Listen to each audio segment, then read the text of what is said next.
창세기 라이프 스터디 위트니스 리 메시지 25번 사람의 두 번째 타락. 이 메시지에서 우리는 창세기 4장의 마지막 두 구절을 다루겠다. 우리는 창세기 1장에 있는 거의 모든 항목이 성경의 다음 책들에서 발전되는 씨임을 보았다. 창세기 4장 25절과 26절은 짧은 말씀이지만 매우 의미 깊은 씨가 내포되어 있다. 그러나 이 씨를 연구하기 전에 다른 문제들을 다룰 필요가 있다. 창세기 4장 25절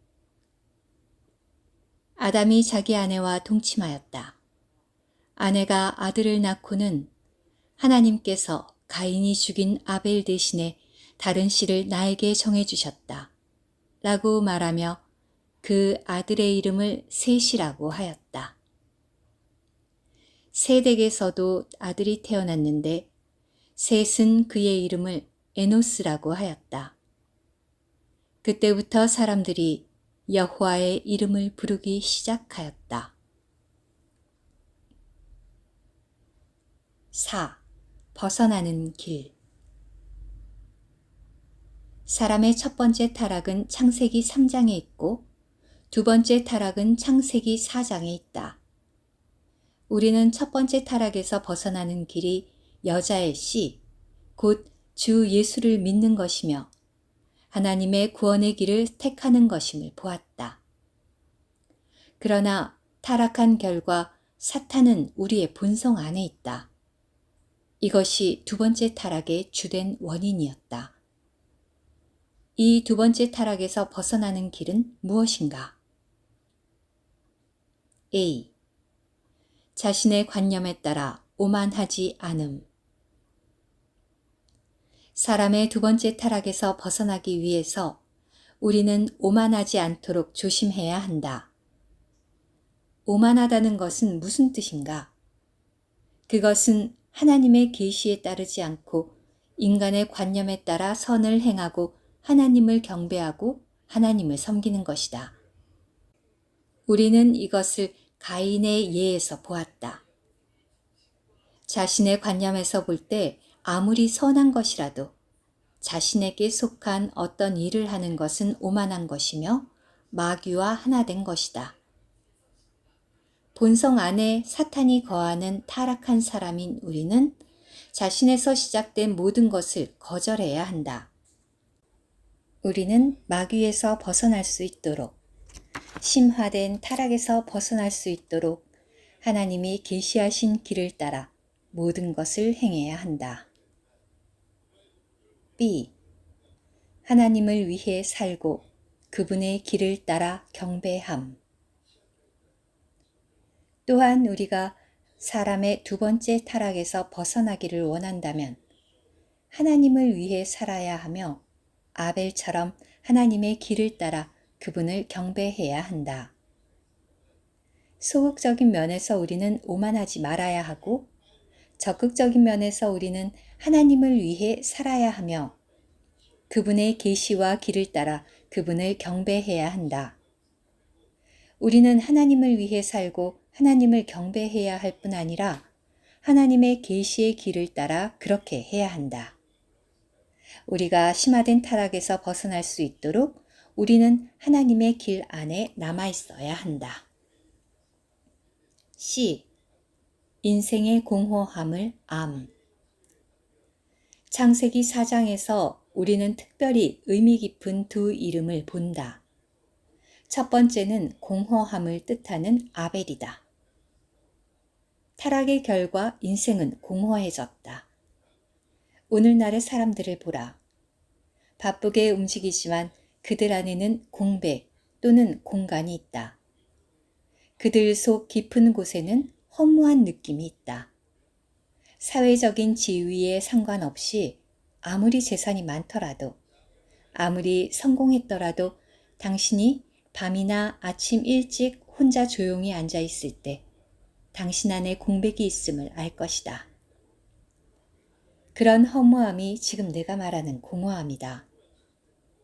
이것이 바로 지혜로운 솔로몬 왕이 헛되고 헛되며 헛되고 헛되니 모든 것이 헛되도다. 사람이 해 아래서 수고하는 모든 수고가 자기에게 무엇이 유익한고. 전도서 1장 2절에서 3절 라고 말한 의미이다. 하나님이 없는 타락한 사람들인 우리는 사람의 두 번째 타락에서 벗어나기 위해 우리의 모든 어떠함과 소유한 모든 것과 행하는 모든 것이 허무하다는 것을 깨달아야 한다. 우리는 다만 허무할 뿐이다. D. 사람의 부서지기 쉬움을 인식함. 특별히 의미 깊은 두 번째의 이름은 부서지기 쉬운, 죽어야 할 사람을 뜻하는 에노스이다. 타락한 후에 인생은 공허해졌을 뿐 아니라 부서지기 쉽고 죽게 되었다. 우리는 자신이 부서지기 쉽고 약하고 깨지기 쉬움을 인정해야 한다. 우리는 얼마나 쉽게 부서지는지. 사람은 죽게 되어 있다. 아무도 자신이 일주일을 더 살 것이라고 장담할 수 없다. 아무도 내일을 모른다. 사람의 두 번째 타락에서 벗어나기 위해 우리는 인생의 공허함과 사람의 부서지기 쉬움을 깨달을 필요가 있다. 만일 이런 깨달음이 있다면 우리는 자신을 신뢰하지 않을 것이며 하나님의 길을 벗어날 만큼 오만하지 않을 것이다. 2. 나는 이다. I am 이신 여호와의 이름을 부름. 우리가 오만하지 않고 하나님을 위해 살며 하나님의 길을 따라 그분을 경배하며 인생의 공허함과 사람의 부서지기 쉬움을 깨달을 때 우리는 이렇게 말할 것이다. 오 주여, 저는 오만하지 않겠습니다. 저는 당신을 위해 살고 당신의 길을 따라 당신을 경배하겠습니다. 주여, 내 인생은 공허합니다. 저는 깨지기 쉽고 죽어야 할 운명입니다. 우리의 인생이 공허하고 자신이 부서지기 쉬움을 볼 때 우리는 자연히 주의 이름을 부를 것이다. 이런 이유로 창세기 4장 26절은 그때의 사람들이 비로소 여호와의 이름을 불렀더라고 말했다. 인류의 제3대인 에노스의 때에 사람들은 자신의 약함과 깨지기 쉬움과 죽을 수밖에 없음을 깨닫고 주의 이름을 부르기 시작했다. 히브리어로 주라는 단어는 여호와이다. 하나님이라는 칭호는 주로 창세기 1장에서 그분의 창조와 관련되어 사용된다. 여호와라는 이름은 주로 창세기 2장에서 사람과 관련되어 사용되기 시작했다. 여호와는 사람과 친근한 관계가 되기 위해 오시는 하나님의 이름이다. 따라서 창세기 4장 26절은 사람들이 하나님의 이름을 불렀다고 말하지 않고 여호와의 이름을 불렀다고 말한다. 사람들은 만물을 창조하신 분을 부르지 않고 그들과 심히 친근하신 분, 그들과 긴밀히 연결되어 있는 분을 불렀다. 여호와라는 이름은 스스로 있는 자, I am that I am, 곧 영원부터 영원까지 계시는 분이라는 의미이다. 그분은 과거에도 계셨고 현재에도 계시고 미래에도 영원토록 계신다. 그분은 영존하시는 분이다. 부서지기 쉽고 죽어야 할 운명임을 깨달을 때 사람들은 영존하시는 분인 여호와를 부르기 시작했다. 이것이 주의 이름을 부름이다. 심지어 이 부름은 인류의 제3대에서부터 시작되었다. 하나님에 대해 무관심할 때 우리는 그분의 이름을 부르지 않는다. 그러나 우리가 하나님을 위해 살고 그분의 길 안에서 그분을 경배해야 한다는 것을 깨달을 때 우리가 부서지기 쉬우며 죽어야 할 운명이고 우리의 인생이 공허할 뿐임을 깨달을 때 자연히 우리는 깊은 속으로부터 기도할 뿐 아니라 주의 이름을 부르게 된다. 그러므로 우리는 이것을 주의 이름을 부르는 가장 중요한 시로 간주해야 한다. 이것은 구약과 신약에서 가장 의미심장한 일이다.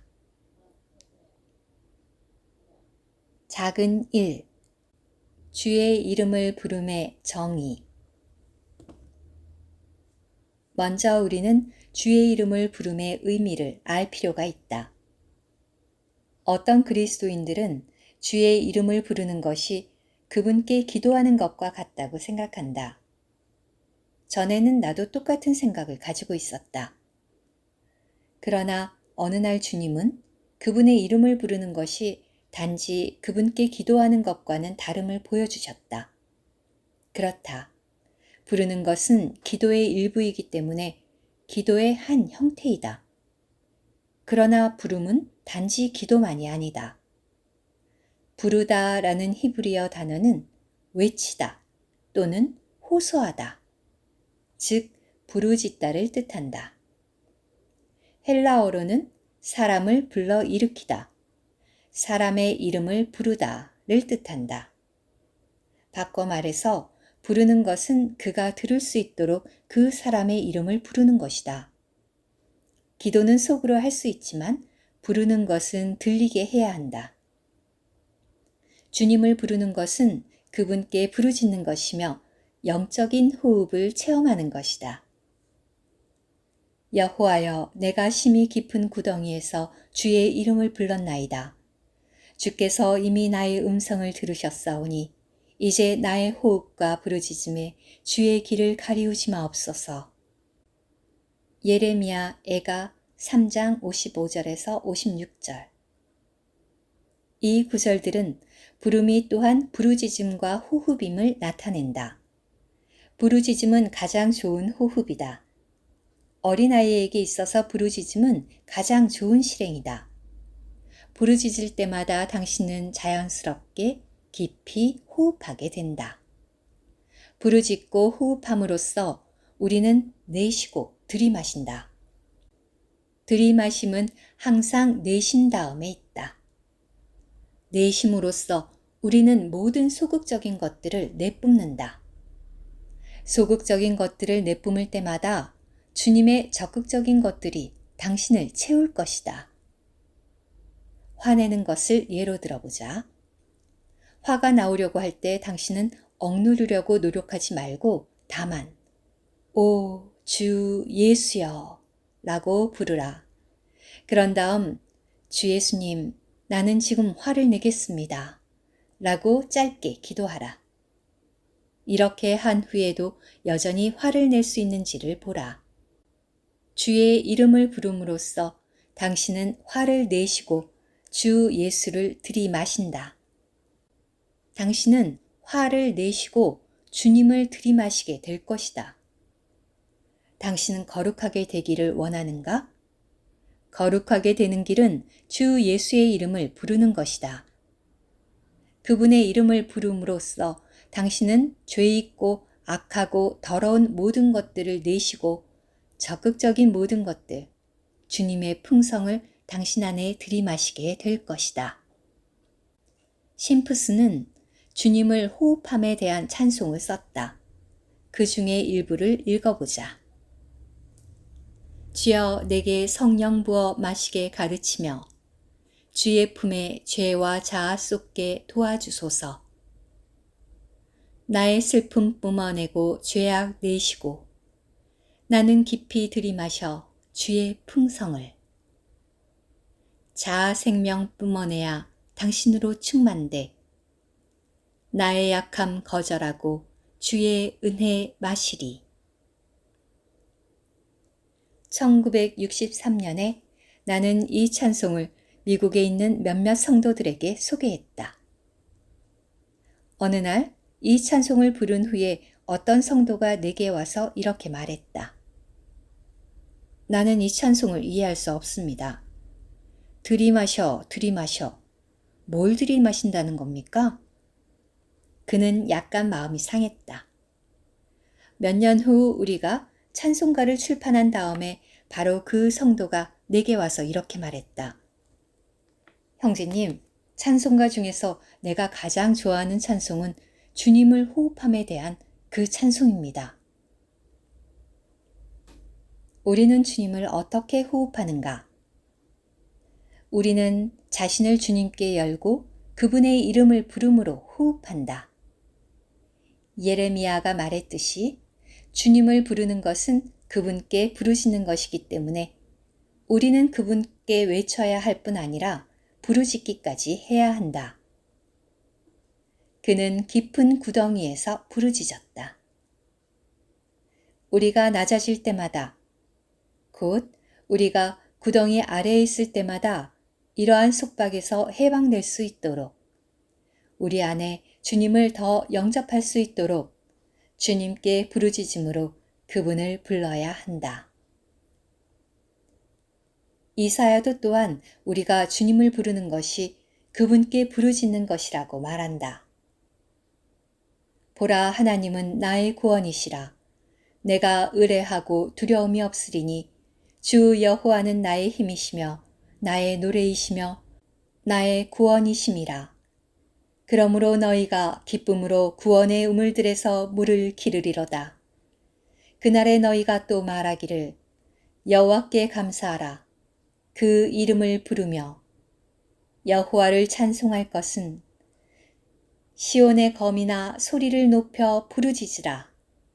이스라엘의 거룩한 자가 너희 중에서 크심이니라 할 것이니라. 이사야 12장 2절에서 6절. 이 구절에서 이사야는 감사하고 찬송하고 부르짖고 외치라고 말한다. 이 모든 것들은 4절에 언급된 부름과 어울린다. 2절에서 그는 하나님이 우리의 구원이시며 힘이시라고 말한다. 하나님은 우리에게 모든 것이시다. 우리는 다만 하나님의 구원의 우물들에서 물을 기르면 된다. 우리는 어떻게 구원의 우물들에서 기쁨으로 물을 기를 수 있는가? 그 길은 주님의 이름을 부르는 것이고 주님을 찬양하는 것이고 찬송하는 것이며 소리를 높여 외치는 것이다. 우리는 4절에서 찬양과 부름이 함께 있는 것을 보며 6절에서는 소리를 높임과 부르짖음이 함께 있는 것을 본다. 이것은 주님을 부르는 것이 부르짖고 외치는 것임을 증명한다. 많은 그리스도인들이 결코 외쳐본 적이 없다. 만일 당신이 주님 앞에서 외쳐본 적이 없다면 나는 당신이 풍성하게 주님을 누릴 수 있었는지 의심스럽다. 그분 앞에서 외쳐보라.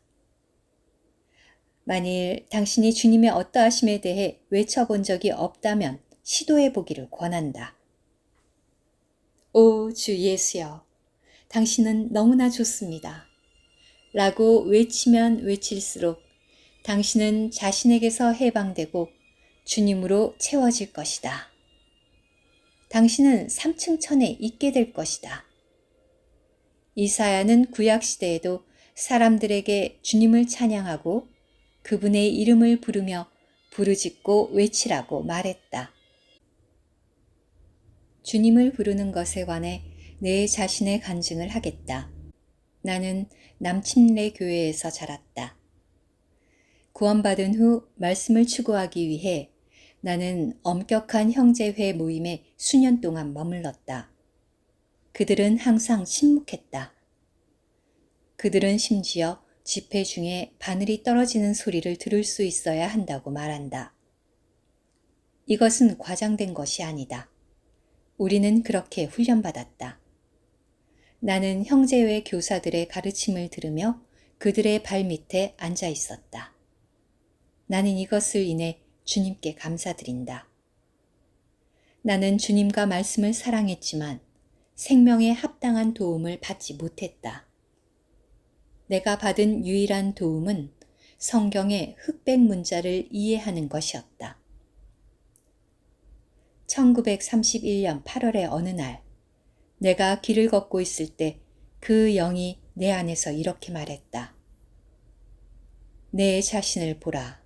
너에게는 많은 지식이 있다. 너는 예언과 예표들을 알지만 내가 얼마나 죽어 있는지 보라. 즉시 깊은 속에서부터 나는 목마름과 배고픔을 의식했다.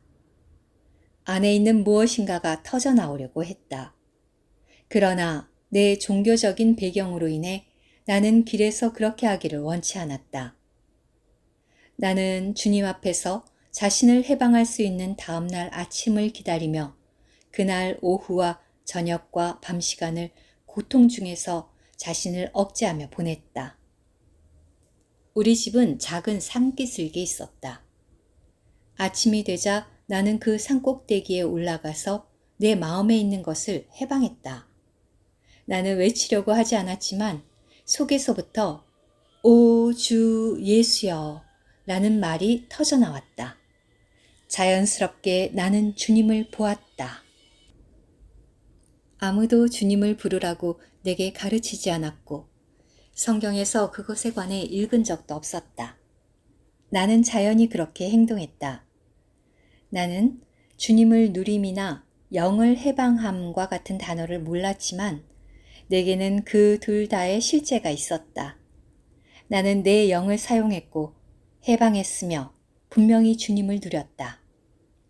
그 후 나는 거의 매일 아침 산꼭대기에 올라가서 주님을 불렀다. 주님을 부름으로써 나는 주님으로 채워졌다. 아침마다 산에서 내려올 때 나는 기쁨으로 충만했다. 나는 하늘에 있었으며 온 땅과 그 안에 있는 모든 것이 내 발 아래 있었다. 그러나 나의 배경으로 인해 나는 이것을 가르치지 않았다. 나는 다른 사람들에게 이것을 실행하라고 가르치지 않았다. 12년 후인 1943년에 나는 중국에 침략한 일본군에 의해 투옥되었다. 어느 날 그들은 나를 핍박하며 때렸다. 나는 아무것도 할 수 없었다.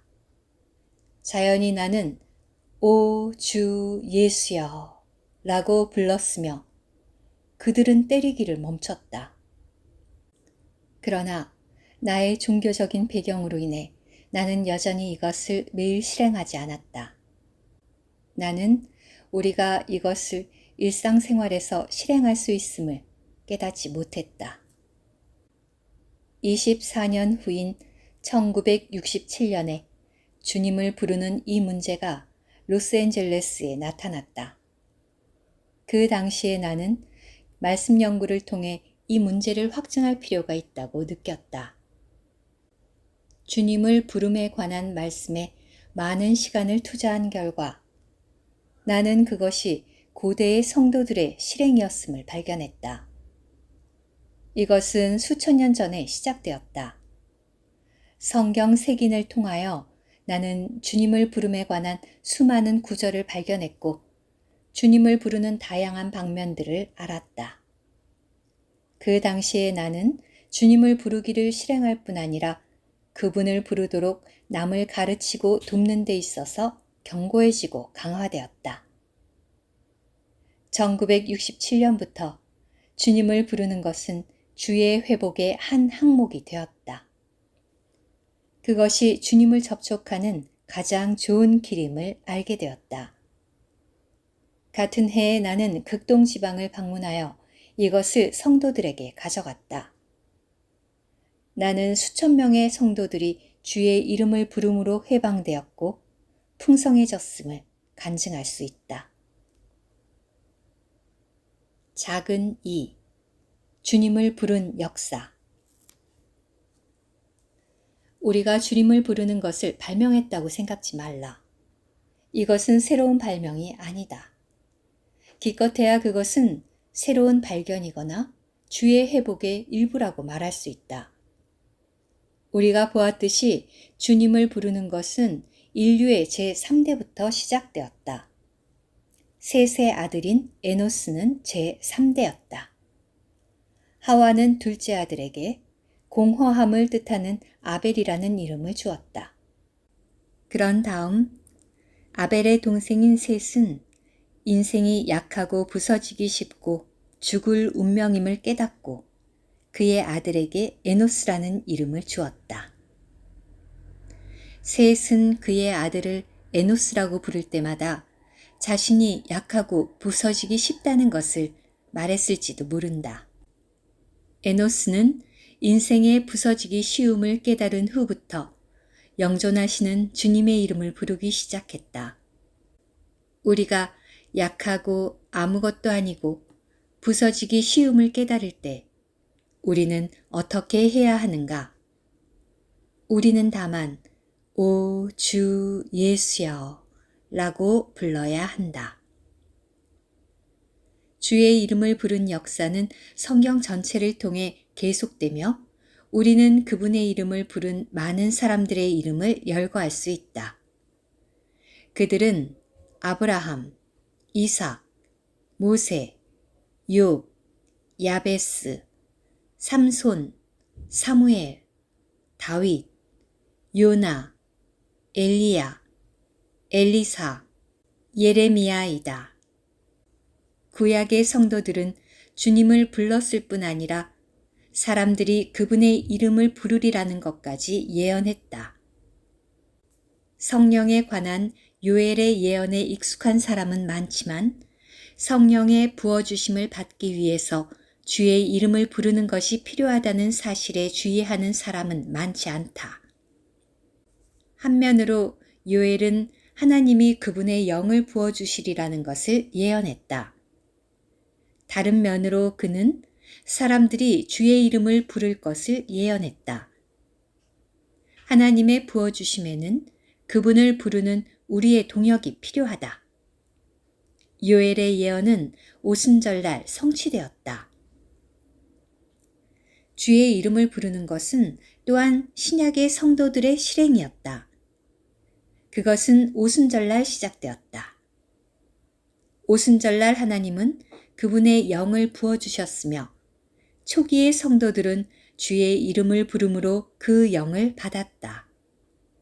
그들이 부른 것은 하나님이 영을 부어주심에 대한 반응이었다. 스데반도 또한 주의 이름을 불렀다. 돌에 맞아 죽을 때 그는 주의 이름을 불렀다. 그는 주의 이름을 부르며 죽었다. 만일 주님이 늦게 오심으로 우리가 죽는다면 나는 주의 이름을 부르며 죽고 싶다. 신약의 모든 믿는 이들은 주의 이름을 부르는 일을 실행했다. 다소의 사울이었을 때 바울은 주의 이름을 부르는 모든 자들을 결박할 권세를 대제사장들에게서 받았다. 이것은 초기의 모든 성도들이 예수를 부르는 자들이었음을 의미한다. 주의 이름을 부르는 것은 그들이 그리스도인이라는 표시요 증거였다. 따라서 다소와 사울은 다메섹에서 그리스도인들이 주의 이름을 부른다는 사실로 그들을 식별하기가 쉬울 것이라고 느꼈다.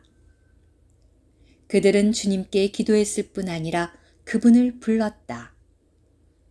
오늘날 매일 주님께 기도하는 많은 참된 그리스도인들이 있지만 그들의 이웃과 친구들과 학교의 동급생들은 그들이 그리스도인임을 모른다. 우리는 그들을 침묵하는 그리스도인이라고 말할 수 있다. 그러나 만일 그들이 주의 이름을 부르는 그리스도인이 된다면 이 부름은 그들이 그리스도인이라는 표시가 될 것이다. 초기의 그리스도인들의 길은 이런 길이었다. 주의 이름을 부르는 자들을 결박하려고 다메섹으로 가는 길에서 사울에게 무슨 일이 일어났는지 아는가? 그는 주님께 사로잡혀서 눈이 멀었다. 주님은 아나니아라는 작은 제자를 사울에게 보내어 주님의 말씀을 전하게 했다. 아나니아의 말을 들어보라. 이제는 왜 주저하느뇨? 일어나 침례를 받고 주의 이름을 불러 너의 죄를 씻으라 하더라. 사도행전 22장 16절 원문 참조. 영어의 문법에 의하면 불러는 씻다를 수식한다. 사울은 어떤 죄를 씻어야 했는가?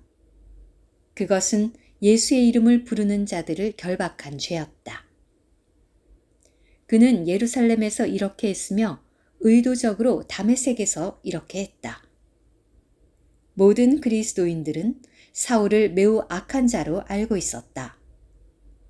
그들의 눈에서 볼 때 사울은 성도들을 핍박하고 예수를 부르는 자들을 결박하는 죄를 범했다. 그러므로 그의 죄를 씻는 가장 좋은 길은 예수의 이름을 부르는 것이었다. 이렇게 함으로써 그가 진정으로 돌이켰다는 것이 모든 믿는 이들에게 분명해질 것이다.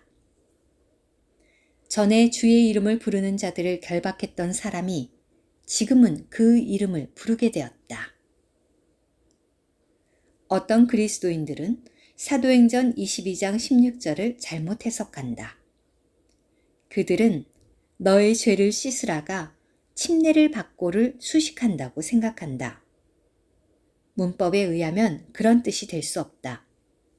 이 구절에서 두 항목, 곧 침례를 받고와 너의 죄를 씻으라가 언급된다. 헬라어 단어 카이는 영어에서 그리고로 번역되어 둘을 연결한다. 그러므로 침례받는 것과 죄를 씻는 것은 별개의 일이다. 사울은 침례를 받았으며 주의 이름을 부름으로써 그의 죄를 씻었다. 주의 이름을 부르는 수많은 사람들을 핍박했던 다소의 사울은 주님께 사로잡혔다. 그럴 때 주님이 보내신 아나니아는 사울에게 침례받고 주의 이름을 부름으로써 그의 죄를 씻으라고 말했다. 만일 사울이 침례만 받았다면 많은 신자들은 그가 참으로 돌이켰는지를 의심했을 것이다. 그들은 아마 아나니아여, 당신은 그렇게 잠잠한 신자에게 침례를 주어서는 안 됩니다. 라고 말했을 것이다. 그러나 아나니아는 사울에게 침례를 주려고 할 때 이렇게 말한 것 같다. 형제여, 주 예수의 이름을 부름으로써 당신의 죄를 씻으십시오. 사울 형제님, 당신은 많은 그리스도인들을 결박했습니다. 성도들은 당신을 악하게 보고 있습니다. 당신은 예수를 부르는 모든 사람들을 결박하려고 했습니다. 이제 그들의 눈에서 당신의 죄를 씻는 가장 좋은 길은 오, 주 예수여 라고 부르는 것입니다.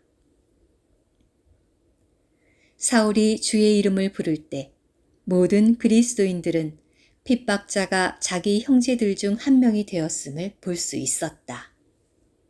주님을 부름은 그가 돌이켰다는 증거였다. 바울은 로마서를 쓸 때 부르는 것을 강조했다. 유대인이나 헬라인이나 차별이 없습니다. 한 주께서 모든 사람의 주가 되사 저를 부르는 모든 사람에게 부요하시도다. 누구든지 주의 이름을 부르는 자는 구원을 얻으리라. 로마서 10장 12절 13절 이라고 말한다. 로마서 10장 12절에서 바울은 주님이 그를 부르는 모든 사람에게 부요하시다고 말하고 13절에서 주의 이름을 부르는 자는 구원을 얻으리라고 말한 요엘의 예언을 인용했다.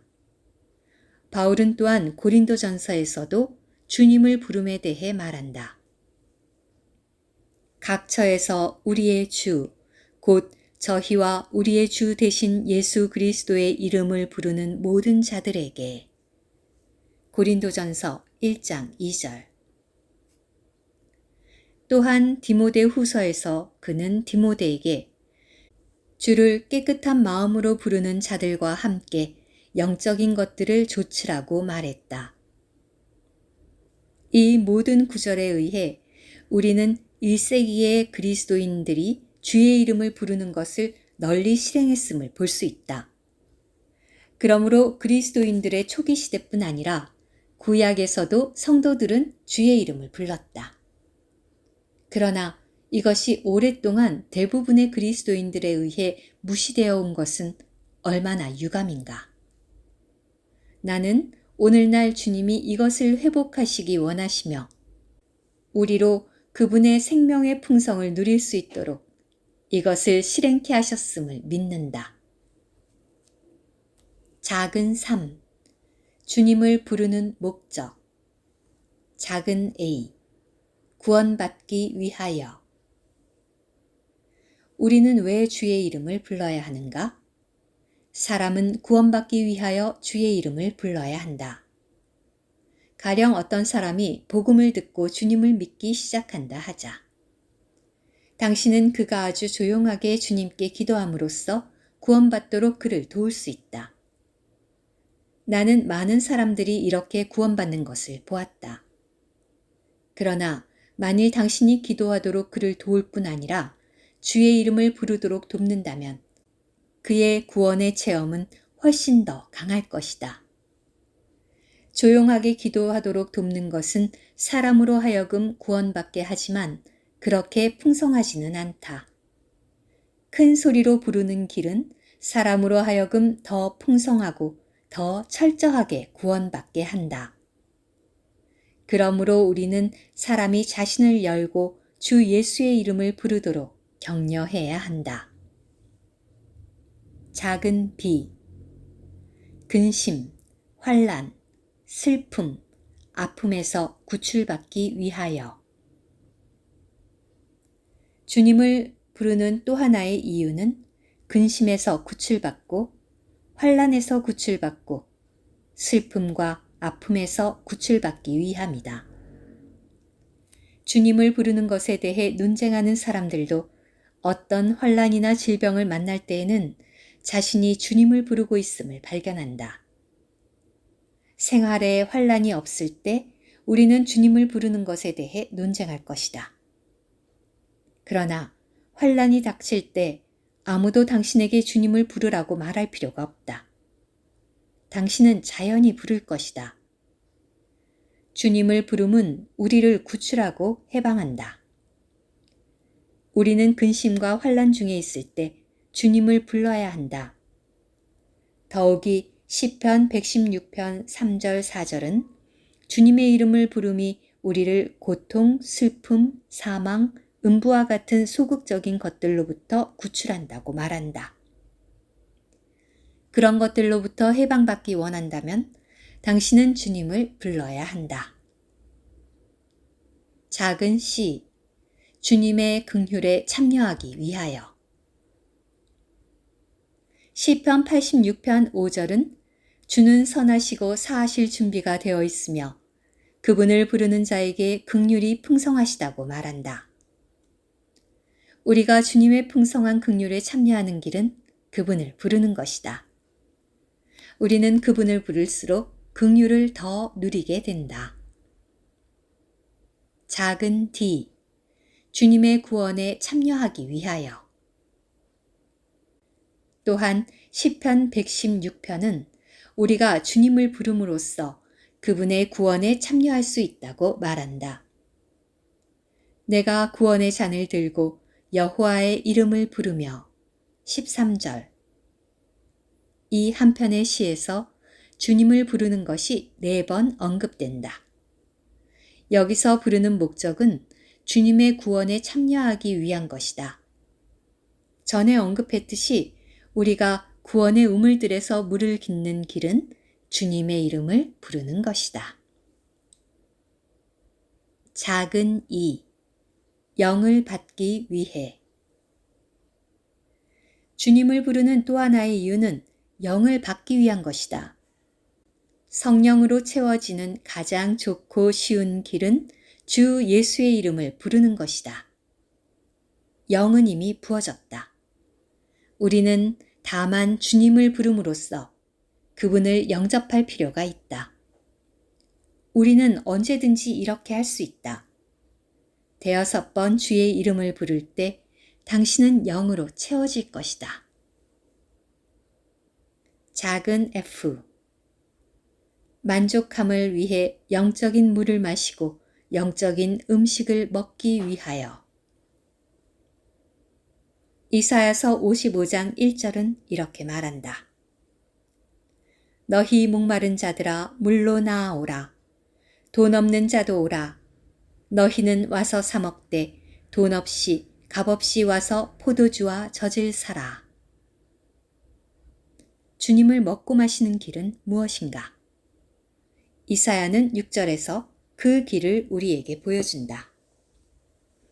너희는 여호와를 만날 만한 때에 찾으라. 가까이 계실 때에 그를 부르라.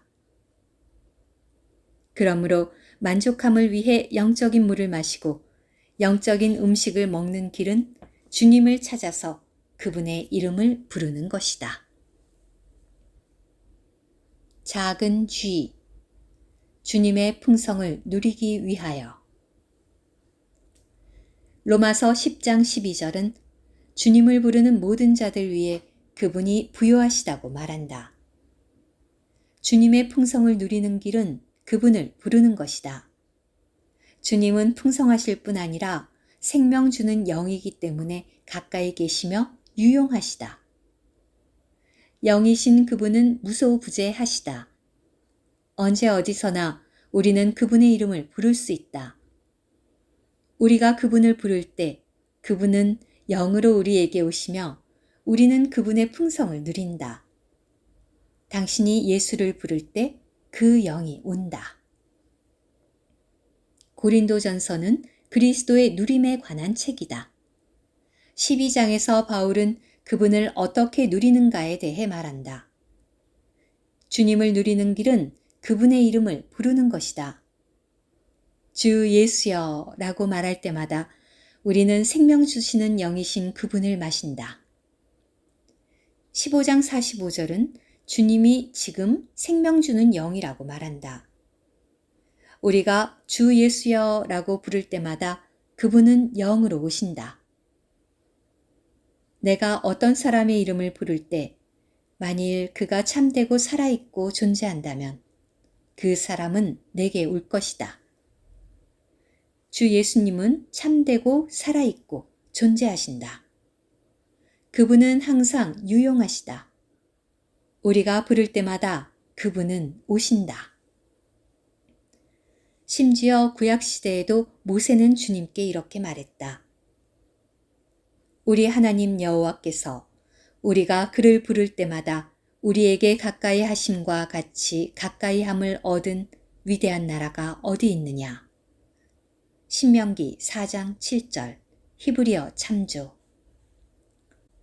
우리가 그분의 이름을 부를 때마다 그분은 가까이 하신다. 당신은 그분의 모든 풍성과 함께 주님의 임재를 누리기 원하는가? 그분의 모든 풍성과 함께 그분의 임재를 체험하는 최상의 길은 그분의 이름을 부르는 것이다. 고속도로를 운전할 때나 일을 할 때 그분을 부르라. 언제 어디서나 주님을 부를 때 그분은 당신을 가까이 하시며 당신에게 부요하시다. 작은 H. 스스로 분발하기 위해서. 주의 이름을 부름으로써 우리는 스스로 분발할 수 있다. 이사야 64장 7절은 이렇게 말한다. 주의 이름을 부르는 자가 없으며 스스로 분발하여 주를 붙잡는 자가 없사오니.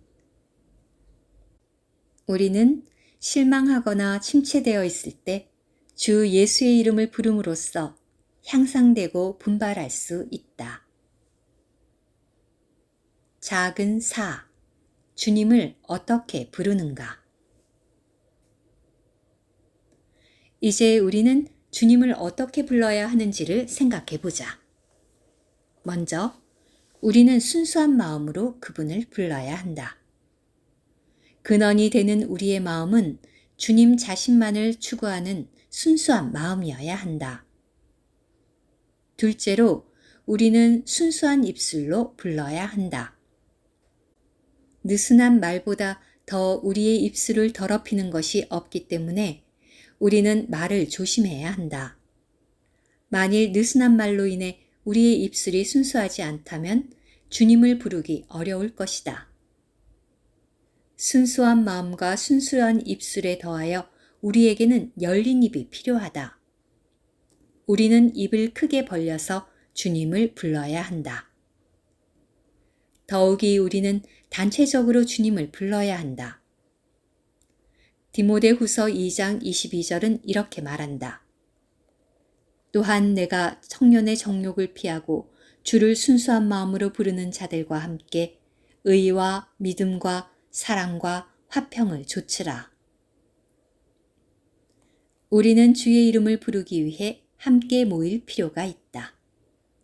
시편 88편 9절은 여호와여 내가 매일 주께 부르며 라고 말한다. 그러므로 우리는 매일 그분의 이름을 불러야 한다. 주의 이름을 부르는 것은 교리가 아니다. 그것은 매우 실제적인 것이다. 우리는 이것을 매일, 매 시간 실행할 필요가 있다. 우리는 호흡을 멈추면 안 된다. 우리 모두는 호흡이 멈출 때 어떻게 되는지를 안다. 더욱이 시편 116편 2절은 내가 평생에 그분을 부르리로다 라고 말한다. 살아있는 한 우리는 주님의 이름을 불러야 한다. 나는 더 많은 주님의 백성들, 특히 새로운 사람들이 주님을 부르는 이 실행을 시작하기 바란다. 그렇게 할 때 당신은 그것이 주님의 풍성을 누리는 최상의 기림을 보게 될 것이다. 주의 이름을 부르는 것이 주의 회복의 한 항목이 된 이후로 어떤 사람들은 내게 이렇게 질책했다. 주님은 우리 안에 계시지 않습니까? 왜 당신은 주님을 부를 때 주님이 당신에게 가깝다고 말합니까? 주님은 이미 우리 안에 계시기 때문에 그분을 부를 필요가 없다고 생각하는 사람에게 질문을 하나 하겠다. 당신에게 숨이 없는가? 당신에게 이미 숨이 있는데 왜 여전히 호흡하는가? 이 질문의 논리는 주님이 우리 안에 계시는데 주님을 불러야 하는 것과 일치된다. 주님은 이미 우리 안에 거하시기 때문에 그분을 부를 필요가 없다고 말하는 것이 건전한 논리일지 모르나 그것은 실제적인 것이 아니다. 아무도 호흡에 대해서는 이렇게 실행하지 않는다. 숨이 우리 안에 있기 때문에 더 이상 호흡할 필요가 없다고 아무도 말하지 않을 것이다. 우리는 생존하기 위해 계속 호흡해야 한다. 마찬가지로 주님이 우리 안에 계시지만 우리는 여전히 그분을 불러야 하며 그분을 더욱더 들이마셔야 한다. 어떤 사람들은 왜 당신은 그렇게 큰 소리로 부릅니까? 우리 하나님이 귀머거리입니까? 그분이 우리의 조용한 기도를 들으실 수 없습니까? 라고 묻는다. 그들은 주님이 귀머거리가 아니기 때문에 그분을 크게 불러서 기도할 필요가 없다고 말하며 논쟁한다. 그러나 히브리서 5장 7절에서 주님이 어떻게 기도하셨는지를 보라. 그는 육체에 계실 때 자기를 죽음에서 구원하실 이에게 심한 통곡과 눈물로 간구와 소원을 올렸고 그의 경외하심을 인하여 들으심을 얻었느니라. 이 구절에 있는 심한 통곡은 분명히 조용한 기도가 아니다. 만일 당신이 주님을 큰 소리로 부르는 자들에 대해 불평한다면 당신은 왜 주님이 심한 통곡으로 기도하셨는지 그분께 물어보아야 한다. 아버지 하나님이 귀머거리가 아닌데 왜 주님은 그렇게 기도하셨는가? 더욱이 요한복음에서 최소한 2번 그분은 혼자 계시지 않고 항상 아버지와 함께 계신다고 말씀하셨다. 아버지께서 계속 그분과 함께 계셨는데 왜 그분은 아버지께 심한 통곡으로 기도할 필요가 있었는가? 더욱이 시편에서는 여러 번 주님께 즐거운 소리를 바라라고 말한다. 즐거운 목소리가 아니라 즐거운 소리임을 주목하라. 우리 모두는 목소리와 소리의 차이점을 알고 있다. 주님이 그런 소리를 듣기 좋아하시므로 우리는 주님께 즐거운 소리를 바라야 한다.